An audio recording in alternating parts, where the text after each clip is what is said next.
Bismillahirrahmanirrahim.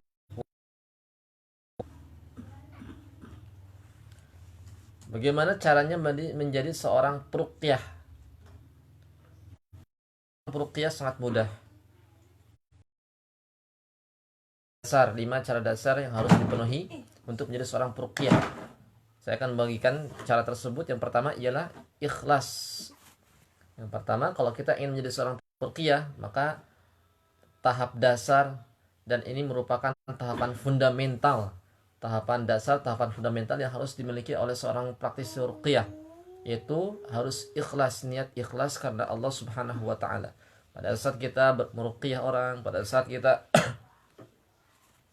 mengobati orang, pada saat kita berhadapan dengan pasien-pasien kita, maka kita niatkan ikhlas untuk membantu, ikhlas karena Allah, ikhlas untuk senantiasa mengamalkan syariat Allah. Karena ruqyah ini merupakan syariat Allah. Kata Rasulullah SAW, "Alijiha bi kitabillah." Obatilah dengan kitabullah. Di ayat yang lain di dalil yang lain Allah mengatakan, "A'udzubillahi minasyaitonirrajim wa nunazzilu minal Qur'ani ma huwa syifaa'un wa rahmatul lil mu'minin." Kami menurunkan yaitu syifa. Jadi niatkan ketika kita meruqyah, mengobati orang, niatkan, tanamkan dalam hati kita untuk senantiasa ikhlas karena Allah. Sulit untuk ikhlas, ya berusaha semaksimal mungkin untuk ikhlas karena Allah Subhanahu wa taala. Yang kedua adalah yang mesti dipenuhi oleh seorang praktis ruqyah, yaitu tawakal. Seorang peruqyah mesti mempunyai rasa tawakal, senantiasa menghadirkan dalam hatinya berserah diri kepada Allah Subhanahu wa taala. Takut dengan berbagai macam rintangan, ancaman dari jin.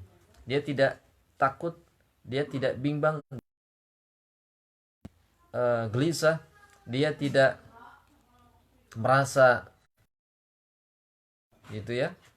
Akan tetapi dia tawakal kepada Allah Subhanahu wa taala. Siapapun yang ia hadapi, bagaimanapun jumlahnya, bagaimanapun musuhnya, maka dia tidak akan memperdulikan. Kenapa? Karena dia tawakal kepada Allah Subhanahu wa taala, berserah diri kepada Allah Subhanahu wa taala. Nah, ini kunci kekuatan daripada praktis ruqyah. Semakin besar tawakal yang dikerahkan, semakin kuat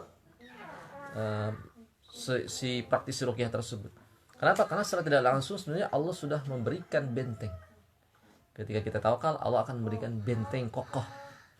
Kita harus yakin Allah akan menolong kita. Tawakal, Allah yang maha tinggi, Allah yang maha kuat. Kita serahkan sepenuhnya kepada Allah. Sembuh dan tidak sembuh, kembalikan kepada Allah. Dan malu ketika kita mengobati pasien kita tidak sembuh, jangan malu. Dan ketika pada saat kita mengobati kemudian pasien sembuh, ya alhamdulillah, kita bersyukur kepada Allah Subhanahu wa taala. Tips yang ketiga ialah dakwah. Seorang peruqyah mesti mengiringi dalam setiap pengobatannya dengan dakwah terhadap orang yang diobati. Ketika tauhidnya lemah, ketika tauhidnya jatuh, ketika tauhidnya itu jelek, kita dakwahi, kita perbaiki tauhidnya. Ketika dia tidak tahu tentang mana yang halal, mana yang haram, mana yang sunnah, makruh, mubah, kita fahamkan. Kita begitu juga jin-jin yang menyimpang, yang diajak oleh iblis untuk menyimpang, maka kita dakwahi pula. Alangkah baiknya kita ajak Islam, ajak untuk memasuki agama Islam. Seorang peruqyah pengobatannya dengan aktivitas dakwah.